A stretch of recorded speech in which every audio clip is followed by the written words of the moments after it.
Hi again. Currently we are using this program by inserting values directly in the Python script. In this lecture I'm going to show you a way to get those values from outside the Python script. How do we do that? Well, it's pretty easy.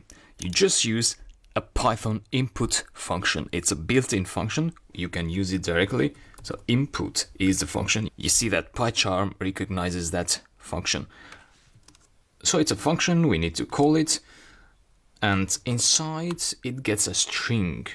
Let's say, hey user, enter the bill amount. Okay.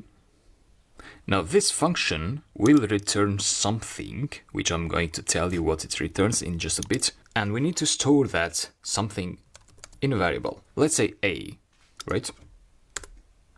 Let me comment this out so they don't execute, because I want you to understand this input function. And let me print, this is a and the value of a.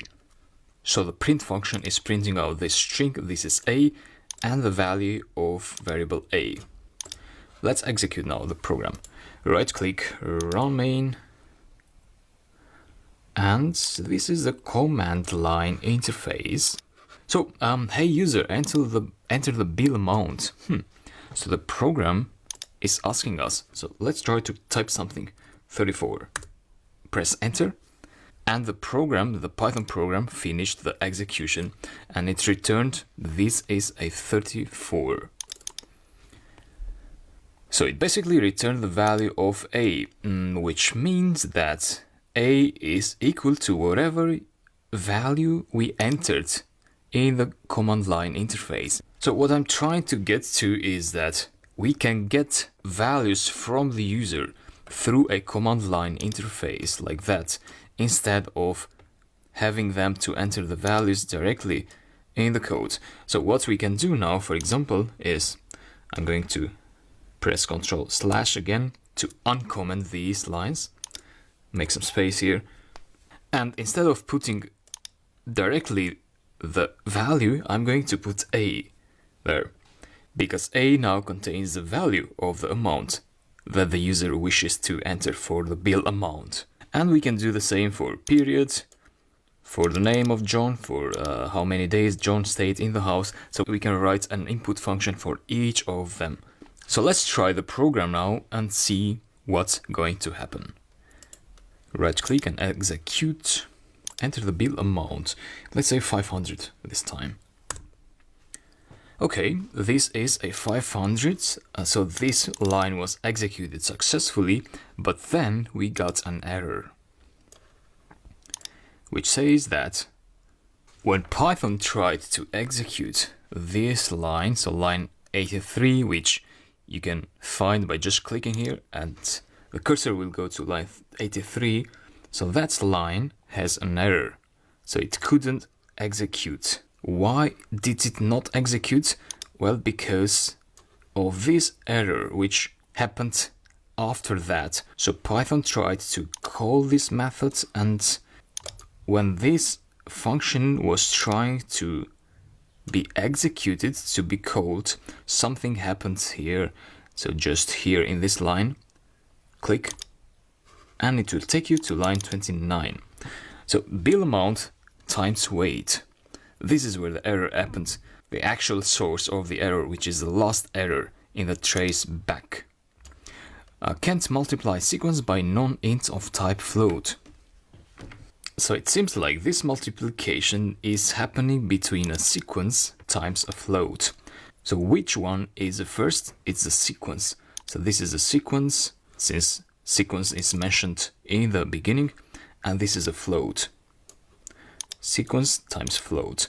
So bill.amount is a sequence, which could be a list or a string, and a list or a string cannot be multiplied with a float. It doesn't make sense to multiply a string with a float. So what is bill.amount?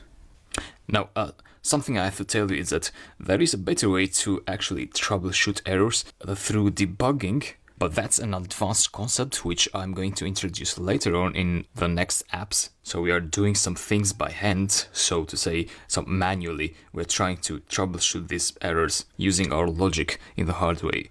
But we are going to use debugging later, but for now we need to learn the basic way of doing this without a debugging tool. So where did bill amount came from? Well, it came from bill as an argument of the pace methods, which was in line 83. So the amount, so it seems like amount is a string.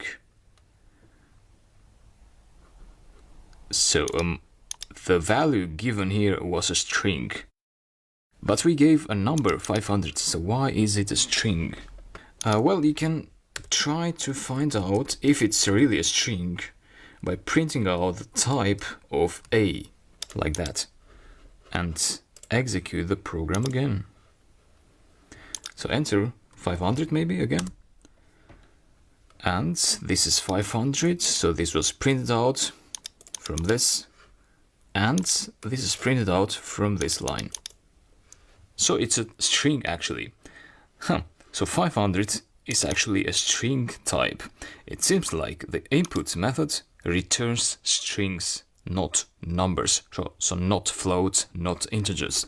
So I wanted you to keep this in mind, and I wanted that you learn this through an actual example, through an actual problem, instead of just telling you that, oh, this input method returns strings, not numbers, and you wouldn't be able to understand much if I just told you that. So now you know what problems it can cause when you don't convert this into a float. So let's convert it into a float. How do we do that? Well, you just use like a float. So this float class will get 500 as a string. So think of it as 500 as string, which is different. So is it equal to 500? No, we get false. So this is string, this is an integer, and therefore float 500 will give us 500.0. You can use an int if you like also, but I think a float represents an amount, a bill amount, better, because amounts can also be with decimal points, right? 500.1 and so on. So that's what I'm trying to do here, creating a float object out of a string. And then A will be a float when it is passed here. So at this point A is a float, and we can try to run again, enter the bill amount 500, and this time it seems to be working, and I got the output also generated as a PDF file with the amount here. You can improve this message by entering like a colon if you like, and a space, and if you execute again, this time you see that 500, the input is a bit spaced from the user prompt here. So enter and you get the same output. And that is how you can use an input function to create a command line interface which would enable the user to interact with the Python program without modifying the values inside the code. Now, of course, we have some more values left, which we need to also provide to the program using other input functions. So that's what we're going to do in the next lecture. If you want to be one step ahead, you can try this on your own. So try to implement the other input functions, and then you can watch the next video and try to compare your results with mine. So see you in the next video.